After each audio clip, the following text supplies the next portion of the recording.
नमस्कार, मैं हूँ राजीव और मेरे साथ जुड़े हैं बाज़ार विश्लेषक सोमेश कुमार। सोमेश, बहुत स्वागत है आपका। दर्शकों से पहले थोड़ी-सी क्षमा माँग लें, देरी करने के लिए। कार्यक्रम में देरी हुई, उसकी वजह तकनीकी है और उसकी वजह से शायद आज हम स्टॉक स्पेसिफिक सवाल शायद इस वेबिनार में ना ले पाएँ, लेकिन बाज़ार के जो अभी तक की चाल रही है इस हफ्ते की और आगे क्या रहेगा, उस चाल पर हम ज़रूर चर्चा करेंगे और अलग-अलग जो इंडेक्स हैं, उनका क्या रुख बन रहा है, उस पर समझेंगे। अभी तक का ये जो हफ्ता गुजरा है सोमेश, ऑफ कोर्स तिमाही नतीजों का मौसम चल रहा है, नतीजे लगातार आ रहे हैं कंपनियों के। लेकिन अगर आप इंडेक्स की चाल देखें, तो पहला दिन बहुत शांत इस हफ्ते का, ज़्यादा कोई मूवमेंट बनी नहीं, दोनों कैंडल बनी थी। उसके बाद फिर एक दिन मंगलवार को थोड़ी-सी हरियाली बढ़ी तो लगा कि हाँ, चाल आगे जा रही है। आज का मामला फिर ठंडा पड़ गया। तो ये क्या हो रहा है? क्या अभी ऊपर जाने में हिचक है? जो हमने साप्ताहिक चर्चा में अपनी बात भी की थी कि इन स्तरों के आसपास एक रेजिस्टेंस मिलेगा। क्या वही रेजिस्टेंस काम कर रहा है या मंगलवार की हरियाली ने थोड़ा-सा उसको कुछ बदला है? मुझे ऐसा लगता है कि मार्केट में थोड़ा कंफ्यूजन बढ़ रहा है। तो जितनी तेजी से रिवर्सल हुआ है, ये रिवर्सल इसलिए हो पाया है कि किसी भी तरह से पोजीशंस बस कटे हैं और बाजार उसके बाद लाइट हो गया। तो ये रिवर्सल इसलिए भी थोड़ा ज़्यादा, जो शॉर्ट कवरिंग है, एक्सट्रीम शॉर्ट पेसिमिज्म बिल्ड हो गया था ना, इसलिए इतनी तेजी से शॉर्ट कवरिंग हुई है। मार्केट कहीं भागेगा नहीं, मुझे नहीं लगता कि मार्केट कहीं भी भागने वाला है। यूएस के मार्केट की बात अलग है, हमारी मार्केट की बात अलग है, बिकॉज यूएस का मार्केट से हम कंपेयर नहीं करेंगे। वहाँ पे एआई ट्रेड चल रहा है, हमारे यहाँ एआई ट्रेड नामक कोई वस्तु नहीं है। तो हमारे यहाँ का मार्केट में मुझे लग रहा है थोड़ा कन्फ्यूजन बढ़ रहा है। तो लेवल्स के अलावा और कुछ अभी नहीं समझना है। एक चीज़ ज़रूर है कि शायद अब जो सिचुएशन जिसके कारण ये हाल हुआ है, वो सिचुएशन ऐसा है कि शायद दोनों लड़ना तो नहीं चाह रहे हैं। कहने का मतलब ये है कि मिलिट्री वॉर तो बंद हो गई है, लग रहा है। थोड़े बहुत पटाखे सटाखे चलें तो अलग बात है। इकोनॉमिक वॉर शुरू हो गया है। और रीज़न मुझे ये भी लगता है, शायद आप इसको ज़्यादा वैलिडेट कर पाएंगे, शायद पेंटागन ने भी कुछ ऐसा रिपोर्ट निकाला था आज या कल कि उनके मिसाइल्स के स्टॉक पाइल कुछ 50% कम हो चुके हैं। तो 1 महीने की लड़ाई में अगर इतनी थकान हो गई है, तो आगे और लड़ना है तो कितना सारा असला लगेगा और लड़ने के लिए। तो मुझे लगता है कि बाज़ार ने बॉटम तो बना वैसे लिया ये है। भी अपने आप में ताज्जुब वाली बात है ना सोमेश जी, क्योंकि मतलब लोग ये सोच रहे थे कि ईरान थक जाएगा, ईरान का गोला बारूद खत्म हो जाएगा, उसकी मिसाइलें खत्म हो जाएंगी, उसका एयर डिफेंस सिस्टम खत्म हो गया है, उसकी नौसेना बर्बाद हो गई है। जो हमें दावे सुनने को मिल रहे थे पश्चिम से और पश्चिमी मीडिया से और खास करके ट्रंप साहब से, उसके बदले अब ये रिपोर्ट बता रही है कि खुद अमेरिका का अपना जो भंडार है हथियारों का, वो खाली हो गया है। अगर मुझे सही समझ आता है राजीव जी, तो वॉर 2 तरीके से लड़ा जाता है। एक है आपका मिलिटरी माइट और दूसरा है स्ट्रैटेजी। तो अल्टीमेटली ईरान तो है एशिया का पार्ट, और एशियन जितनी भी लड़ाई करते हैं स्ट्रैटेजी से, खासकर अगर भारत और भारतीय सभ्यता वाले जितने भी आप आगे बढ़ते जाएं, हम जुगाड़ और स्ट्रैटेजी वाले लोग हैं। तो अगर वो हमारे से 4 गुना ताकतवर भी हैं, तो हम उनको झेल सकते हैं या मार सकते हैं। तो मुझे लगता है कहीं न कहीं स्ट्रैटेजी का इश्यू तो ज़रूर रहा है। उनको थोड़ा ओवर कॉन्फिडेंस हो गया होगा, बिकॉज़ उनके पास बहुत ही आधुनिक हथियार हैं। बट इस ओवर कॉन्फिडेंस में कुछ ज़्यादा ही पिटाई उनकी हुई है, और स्ट्रैटेजी कहीं न कहीं वो इस एस्टिमेट इज़राइल और यूएस दोनों का बहुत गंदा रहा है ईरान के अगेंस्ट। और दूसरी चीज़, मैं हमेशा इस चीज़ को कहता हूँ और हमेशा रिपीट करता रहूँगा, जो एक्चुअली विनर होता है ना, नॉइज़ नहीं करता है, और जो नॉइज़ करता है वो कभी विनर होता नहीं है। तो आप देख ही रहे हैं नॉइज़ कौन कर रहा है। यूएस बहुत गंदे सिचुएशन में जा रहा है। मे बी 3, 4, 5 साल में ये चीज़ें समझ में आएँगी लोगों को, दैट राइज़ ऑफ एशिया और फॉल ऑफ यूएस कैसे होगा। बट एनीवेज़ वहाँ पे नहीं जाते हैं। मुझे सिर्फ़ इतना पता है कि ये वॉर से दोनों को ही थकान हुई है, कोई अकेला नहीं थका है। और चूँकि इकॉनमी बहुत बड़ी है यूएस, तो वहाँ के लोगों को इससे बहुत ज़्यादा फ़र्क अभी पड़ेगा नहीं, बट कंट्री को तो पड़ा ही है। अब इससे निष्कर्ष मेरा यही निकलता है कि आर्मी वाली तो जो मिलिट्री वाली जो झंझट थी, वो तो शायद रुक गई है। इकोनॉमी वाली चलेगी, और इसकी स्ट्रैटेजी का भी कोई आइडिया है नहीं, बिकॉज अगर टोटल ब्लॉकेड है तो इससे ईरान का तो नुकसान हो ही रहा है, उससे ज़्यादा भारत का भी नुकसान हो रहा है। यूएस का क्या नुकसान हो रहा है उसका मुझे अंदाजा नहीं है, बट बाजार को ऐसा लगता है कि ये जो बात है ना, ये जो वॉर है, ये कहीं ना कहीं सलटेगा, असर ट्रंप को भी पड़ेगा। नवंबर में उनके यहाँ मिड टर्म है, तो अभी हम अप्रैल में आ गए हैं, तो मुझे लगता है कि ये मई से ज़्यादा ये सब चीज़ खींचने वाला नहीं है, मेरे हिसाब से तो नहीं खींचेगा। हर चीज़ का एक कॉस्ट है, इकोनॉमिक कॉस्ट है देयरफॉर। और ग्लोबल ग्रोथ भी 3% के आसपास नीचे 3.1 या सम परसेंटेज पॉइंट रिवाइज हो रही है, किसी के लिए अच्छा नहीं है। एक सन की आदमी के कारण से किसी के लिए भी अच्छा नहीं है, बट कोई कुछ नहीं बोल रहा है, पता नहीं क्या है। मुझे ऐसा लगता है कि 22,000 का बॉटम है प्लेस में। अब बोलेंगे टूट नहीं सकता है क्या? भाई क्या नहीं टूट सकता है, जो दिख रहा है वो समझा रहा हूँ। 22,000 का बॉटम मुझे लगता है प्लेस में है। बाजार ऐसा कोई रॉकेट करके निकलने वाला नहीं है, क्योंकि जून क्वार्टर का रिजल्ट कोई वैसा रॉकेट करके नहीं आएगा। सितंबर क्वार्टर से अगर कोई छेड़छाड़ नहीं हुई तो शायद ठीक होगा। इसलिए अभी शॉर्ट कवरिंग वाला मामला हो सकता है कि 25,200 पॉइंट ऊपर 200 पॉइंट नीचे ये सब आके फिर कंसोलिडेशन में जाए, बट बाजार रन अवे रैली नहीं देगा, मुझे नहीं लगता है। At the same time be very cautious.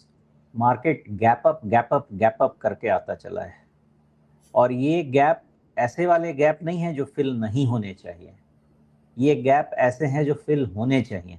Fill करेगा नहीं करेगा बाजार को पता है, लेकिन जिस तरह का ये गैप अप है, ये कोई एरिया गैप नहीं माना जा सकता है, ये गैप फिल होने चाहिए।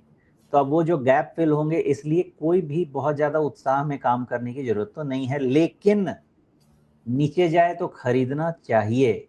अब ये मेरे से कोई सवाल नहीं करे कि 22,000 का 18,000 चला गया, तो वो रिस्क एपेटाइट भैया आपका है। लेकिन अगर नीचे जाए, मैं ये समझता हूँ कि ये चीज़ें सलटेंगी, बहुत ज़्यादा इकोनॉमिक डैमेज कोई नहीं लेगा, बिकॉज अगर यूएस का इकोनॉमिक डैमेज होता है तो समझ लीजिए कि यूएस चाइना को सब्सिडाइज कर रहा है। मतलब 30 ट्रिलियन डॉलर की इकोनॉमी अगर डेंट में आती है, तो 21 ट्रिलियन डॉलर इकोनॉमी अपने आप थोड़ी बेटर हो जाती है in terms of ratio.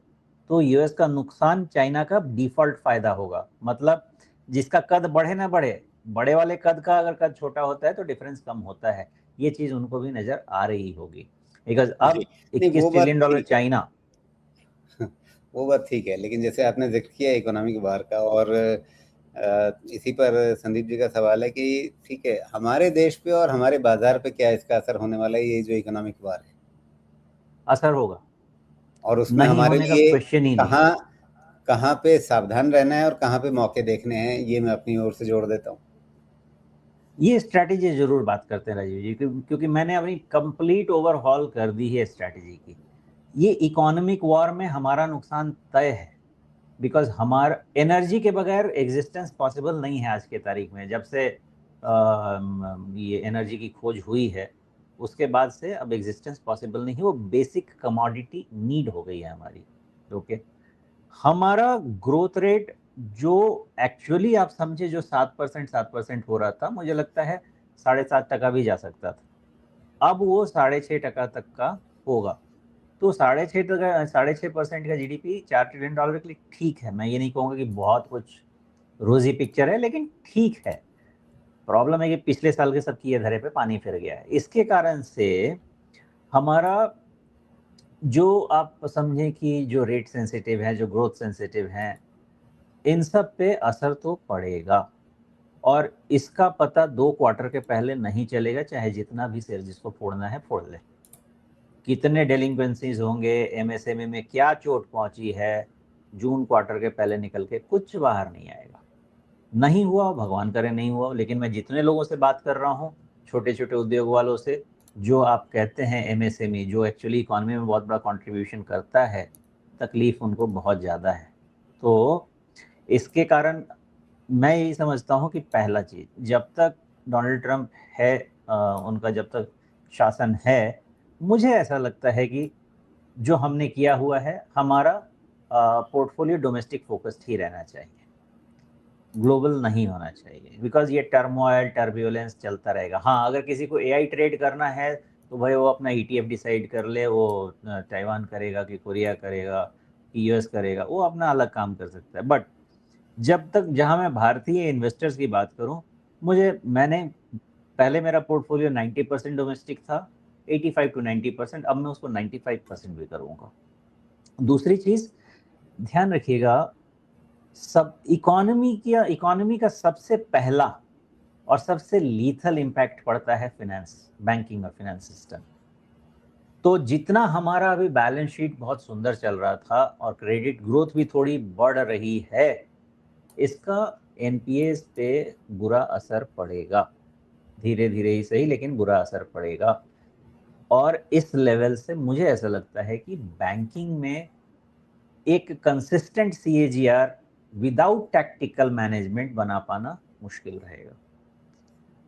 Credit, direct credit वालों चीजों से तो पहला तो हमने डोमेस्टिक कर लिया, दूसरा डायरेक्ट क्रेडिट वालों से अलग होना है। लेकिन क्रेडिट ग्रोथ से और भी चीजें बेनिफिट होंगी, वो आपको समझना पड़ेगा, ढूंढना पड़ेगा। क्रेडिट ग्रोथ होता है तो नए नए पेपर्स आते हैं, नए नए रेटिंग होते हैं, बहुत सारी चीजें होती हैं। लेकिन जो क्रेडिट देता है उस बेचारे को तकलीफ होती है, क्योंकि उसका पैसा कहीं फंस सकता है, वापस नहीं आ सकता है। तो डायरेक्ट क्रेडिट डिसबर्सल वाली चीजें हैं, उनको थोड़ा मॉडरेट कर लीजिए।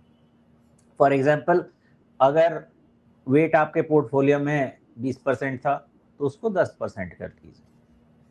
और जो आपके बाकी फिनेंशियल सर्विसेज हैं उसमें आपका सब आएगा, रेटिंग आएगा, इंश्योरेंस आएगा, सब चीज लगा लीजिए, उसमें थोड़ा सा वेट बढ़ा लीजिए। वो आपका पहला काम होना चाहिए। दूसरा, डिफेंसिव, मैं मानता हूं कि फार्मा एंड हेल्थ केयर में हमारा वेटेज बढ़ जाना चाहिए, लेकिन ध्यान रखेंगे कि वैसे फार्मा में नहीं जाना है जिसमें आपको एफडीए की मार बहुत ज्यादा पड़े। दूसरी चीज, ऐसे फार्मा कंपनी जिसका यूएस एक्सपोजर ज्यादा हो। जो आपका डोमेस्टिक है, जो ज्यादा डोमेस्टिक ओरिएंटेड है, उस पे फोकस करिए, मेरा ये समझना रहेगा। हेल्थ केयर में हॉस्पिटल्स ट्रेडिंग के लिए, डायग्नोस्टिक्स एंड रिटेल जो मेडिसिन है वो आपके इन्वेस्टमेंट के लिए, ये दो में आप वेट करके रखिए। कंजम्पशन में वेट करिए, लेकिन वो कंजम्पशन में वेट मत करिए जो कि डायरेक्टली इम्पैक्ट हो गए हैं एलपीजी एलएनजी इशू से। वहां पे जैसे 5% 7% वेटेज अगर आप रखते थे तो उसको 3% कर लीजिए। ये चर्न करना पड़ेगा, क्योंकि मुझे ऐसा लगता है कि थोड़ा 6 महीना तक ये ऑसिलेशन वाला ट्रेंड चलेगा। तो ये एडजस्टमेंट मैं चाहता हूँ कि लोग थोड़ा समझ के और करें। दूसरी चीज, तेज हो बाजार, कोई जरूरत नहीं इन्वेस्ट करने की, कैश बना के रखिए। गिरेगा, जिस दिन गिरेगा उस दिन मेरे से सवाल मत कीजिए, पहले खरीद लीजिए फिर सवाल कीजिए। और रिस्क एपेटाइट अपना डिसाइड कर लीजिए। 22,000 के नीचे निफ्टी जाएगी क्या? मेरे अंदाजे से नहीं, मैंने पहले भी समझाया है। 23,500 के नीचे इन्वेस्टेड रहने में मुझे नहीं लगता कि कोई नुकसान है। 2-3 साल का समय दीजिएगा तो 3 साल में शायद इस बार डबल भी हो जाए। जो मैं कहता हूँ 4 साल 5 साल में होगा, चूंकि बाजार चला ही नहीं 2 साल से, तो अगले 2.5 साल 3 साल में क्यों नहीं डबल हो सकता? बिल्कुल हो सकता है। उस हिसाब से काम करिए, पेशेंस रखिए। जी बिल्कुल। तो अब अगर हम स्तरों की बात कर लें तो यहाँ से आगे अब कौन से स्तर हैं साप्ताहिक चर्चा से पहले जिन पर नजर रखनी है? देखिए, ये जो स्तर है ना, इनको बहुत ध्यान से समझिए। पहला, आप चले आइएगा, एक नंबर आपको लेना है, ये डेट रहेगा 13 अप्रैल 2026। ये हमारा गैप अप ओपन वाला कैंडल है। ओके, यानी ये पहला मोमेंटम डिफाइन करता है। ये रहना बहुत जरूरी है। नहीं, sorry sorry sorry sorry sorry, मेरे से छूट गया। पहला आपको आ जाना है 17 अप्रैल 2026। ओके, ये वाला जो गैप है, ये आपका मोमेंटम का लास्ट लेग डिफाइन करता है, मुझे ऐसा लगता है। नहीं, जो गैप क्यों? है वो तो ये 13 और 15 के बीच बना है। हाँ, ये डेट का क्या गड़बड़ है भाई, एक मिनट। हाँ, ये क्या डेट, सॉरी 8 अप्रैल है ना। जी, एक तो 8 अप्रैल को बना है, ठीक है। हाँ, यही और गैप पे आना है। ये गैप जो ओके, है, ये वाला जो गैप है, ये जो पूरा आइलैंड आपका बना है ना, ये ऐसा है, ये बहुत वीक पैटर्न लगता है मुझे। ये किसी ना किसी दिन ये भरता है। इसलिए अगर किसी को रिस्क लेना है ये गैप का, तो आपका पहला रिस्क मैनेजमेंट मुझे ऐसा लगता है कि फिर आगे बढ़ के 17 अप्रैल का जो कैंडल है उसका लो पे होना चाहिए, क्योंकि that will be the first indicator of momentum dying down. Reason, क्योंकि फिर आप 50 डीएमए के नीचे हो जाएंगे। और ध्यान दीजिएगा, 2 दिन पहले का कैंडल आपका डोजी है, यानी मल्टीपल डोजीज आने लगे हैं, तो आप बाजार में कंफ्यूजन आने लगा है, बाजार बढ़ भी बहुत चुका है। ओके, और अगर यहाँ से रिवर्सल हुआ और 17 अप्रैल का लो यानी 24,000 के नीचे अगर निफ्टी जाती है, इसका मतलब ये होगा कि बाजार फिर से 50 डीएमए के नीचे चला गया, गैप के नीचे चला गया, मोमेंटम तो कम होगा। अब वो मोमेंटम इसको कहाँ तक ले जा सकता है, ये पहला आपको रुक जाना पड़ेगा, जो आपका 13 अप्रैल के कैंडल का लो है, विच इज 23,850। वहां पे वॉच करना पड़ेगा, बिकॉज हो सकता है इसकी पॉसिबिलिटी। 13 तारीख, 13 अप्रैल ना, 13 अप्रैल की कैंडल का लो आपका आ रहा है 23,500 के आसपास। मेरे ओहो, एक्चुअली मैं कुछ और चार्ट आज पढ़ रहा हूँ, मैं नंबर थोड़ा गलत पढ़ ले रहा हूँ। 23,555 ना? जी, लगभग। जी, हाँ, सॉरी। और यहाँ पे आपका ये ग्रीन वाला लाइन क्या है? ये 20 डे मूविंग एवरेज है। बस जी, ये तो भी दोनों यही मैच हो गया। मेरे पास तो वो नहीं था, जी, और आपने तेईस इसको पाँच भी मैच करा दिया। जी, तो ये 23,500। समझें, ये हमारे लिए बहुत ही महत्वपूर्ण होने वाला है। एक तो वहां के बाद मोमेंटम खत्म हो जाएगा नहीं, और लेकिन रिस्क एक बात बहुत बढ़ बताइए, अगर जाएगा। 23,500 तक आएगा, तो फिर ये गैप जो आप कह रहे हैं कि आइलैंड जो बना है, इस गैप को पूरा ही क्यों नहीं भर लेगा फिर ये लगभग 23,100 के आसपास तक आकर के? मैं वही कह अगर रहा हूँ रजत जी। 23,500 तक आ ही गया, तो फिर 23,100 ये काम अधूरा छोड़ करके क्यों जाएगा फिर? कोई जरूरी नहीं है, क्योंकि साथ में आपका 20 डीएमए लग रहा है, जी, दोनों लग जाएगा वहां पे। इसलिए ये वाला जो नंबर है, ये किसी को भूलना नहीं है। अगर इसके नीचे क्लोज होता है, तो चुपचाप बैठ के देखना है। नीचे गैप फिलिंग प्रोसेस हो भी जाए कि गैप फिल हो गया तब खरीद लें, क्या कुछ नहीं करना है। अगर इसके नीचे गया, चुपचाप बैठ के देखना है, और जब रिवर्सल में वापस 20 डीएमए निकले तभी ट्राई करना है, या वेरी क्लोज टू 23,000। बिकॉज 23,000 के नीचे का क्लोज मैंने आपको पहले भी बता रखा है, उसके बाद हम इसका राउंडिंग डबल टॉप वाला फिर रीडिंग शुरू करेंगे। अदरवाइज सब कुछ ठीक है। तो ये नंबर्स को अगर ध्यान रख लें, तो पहला चीज ये ध्यान रख लें कि जल्दबाजी में अभी कहीं पे भी आगे नहीं बढ़े, बिकॉज वोलेटिलिटी थोड़ी बढ़ेगी, कंफ्यूजन प्रिवेल करेगा बाजार में, और यहाँ से नीचे आ सकती है बाजार। लेकिन नीचे आने के लिए भी आपको सबसे पहले जरूरी है कि ये 17 अप्रैल का लो तोड़े। जब तक वो नहीं आएगा, हो सकता है कि एक आधा राउंड और ऊपर जाएगा। वो क्वेश्चन होना चाहिए क्यों जाएगा। इसलिए जाएगा कि पूरे फॉल का जो 62% रिट्रेसमेंट है, वो अबाउट 24,800 है, जो कि अनफिनिश्ड एजेंडा है। इसलिए इसकी पॉसिबिलिटी अभी तक है ना। तो जब तक आपका 24,000 के नीचे निफ्टी बंद नहीं होती है, तो एक जो अनफिनिश्ड एजेंडा है 24,800 का, हो सकता है वहां जाए और फिर करेक्शन। बट स्टिल संयम रखना है। मुझे नहीं लगता कि बाजार में अभी बहुत कुछ एडवेंचर करना चाहिए, but stock wise correction, corrective pattern में आप खरीदेंगे, तो क्या निफ्टी में नहीं। सारांश के तौर पे ये मान लिया जाए कि अभी 200 डे मूविंग एवरेज पार करना, ये जो लाल लकीर है एकदम सपाट रेखा की तरह से सामने आ गई है, इसको पार करना निफ्टी के लिए आसान नहीं रहेगा, उससे पहले एक बार और ये करेक्शन ले सकता है?